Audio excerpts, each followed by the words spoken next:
99% of Cleveland's department are fine, honorable, engaged, trustworthy, excellent police officers.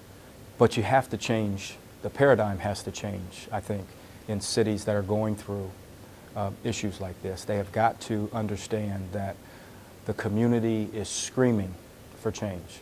We wanted systemic changes. We wanted changes in use of force. We wanted changes in how policing was done in our city.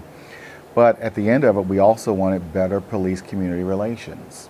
And so we decided, instead of just going to court and litigating, which we feel we would have won, what happens if we bring everybody to the table and say, let's work this out as a community? But what we added was now product. So you can go from problem to product. Getting to product is not hard, but we had process. If you miss process and go from problem to product without the process, at the end of it, you still have this adversarial role between community and police.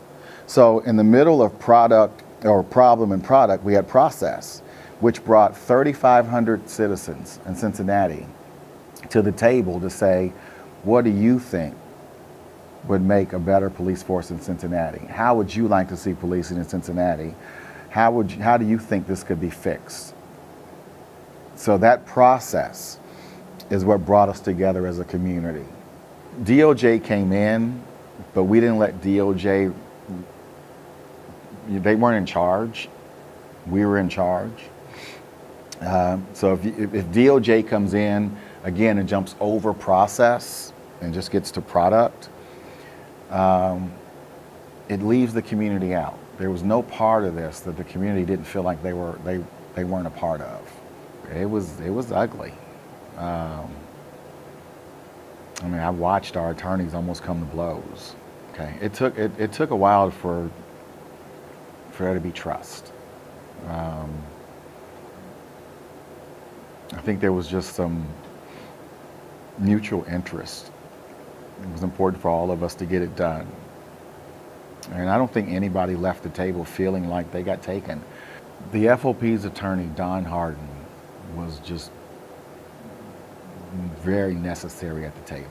He understood how important this was. I mean, he represents the rank and file. And he was more level-headed than probably anybody else at the table. He was firm, but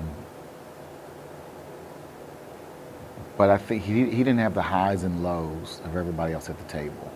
And I think having his presence there really helped push us along, because we understood how important the rank and file are, because they're the ones that our citizens run into on the streets at night. We had to be made to do it. And I'm getting that from people who were here on both sides of the aisle, cops and community. They all tell me the same thing. This collaborative in Cincinnati was signed with people kicking and dragging all along the way. That's what's going to happen in Cleveland. But they have to push through that in Cleveland to get to a better place. I would say it's a lot better, but it's definitely probably not perfect. Probably the hardest part of our work is keeping the community engaged.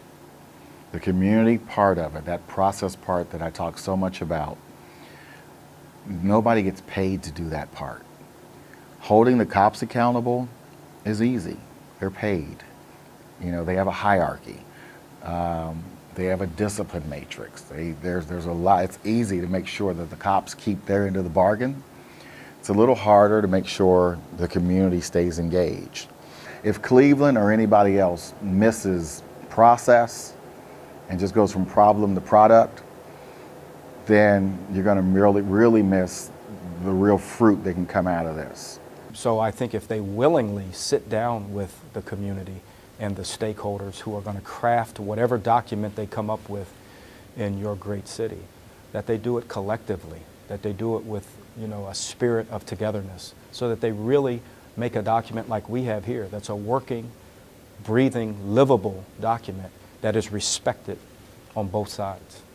And if they don't do that, they'll only have mandates that cops feel that they have to do. And so the public will see them as disingenuous, and they won't believe that they're authentic. And so you won't change.